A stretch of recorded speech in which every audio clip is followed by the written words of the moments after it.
Hashtag ask doctor John అని type చేసి మీ questions అడగండి, తప్పకుండా రిప్లై చేస్తాను. Vikas M4Y. Sir, the transplanted hair can get damaged by internal factors of body after 2 weeks of surgery. If yes, what are the internal factors that can kill grafts? Underlying disease అంటే hair transplantation చేయించుకునే వ్యక్తికి already metabolic disorders కానీ, లేకపోతే diabetes సంబంధించిన disorder కానీ, లేకపోతే ఇంకేదైనా auto immune disorders ఉన్నాయి అనుకోండి. అటువంటి సిచ్యువేషన్లో కూడా హెయిర్ గ్రోత్ అనేటువంటిది చాలా వరకు తగ్గిపోయే ఛాన్స్ ఉంది.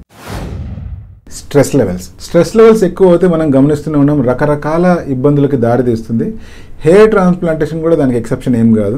ట్రాన్స్ప్లాంటేషన్ జరిగిన తర్వాత కూడా ఒకవేళ మీకే వర్క్ స్ట్రెస్ కావచ్చు, సైకలాజికల్ స్ట్రెస్ కావచ్చు, లేదా రిజల్ట్ ఎలా వస్తుందో అనే స్ట్రెస్ కావచ్చు, ఏది ఏమైనా కూడా స్ట్రెస్ కనుక తీసుకుంటున్నారు అంటే ఆటోమేటిక్గా హీలింగ్ అనేటువంటిది డిలే అయ్యే ఛాన్స్ ఉంది. అందుకనే సాధ్యమైనంత స్ట్రెస్ని తగ్గించుకునే ప్రయత్నాలు చేస్తూ ఉండాలి. మీరు కానీ మీ ఫ్రెండ్స్ కానీ ఎవరైనా హెయిర్ ట్రాన్స్ప్లాంటేషన్ చేయించుకున్నారు అండ్ వాళ్ళు ఎటువంటి జాగ్రత్తలు తీసుకోవాలి అని కనుక ఆలోచిస్తున్నారంటే తప్పకుండా వాళ్ళకి షేర్ చేయండి.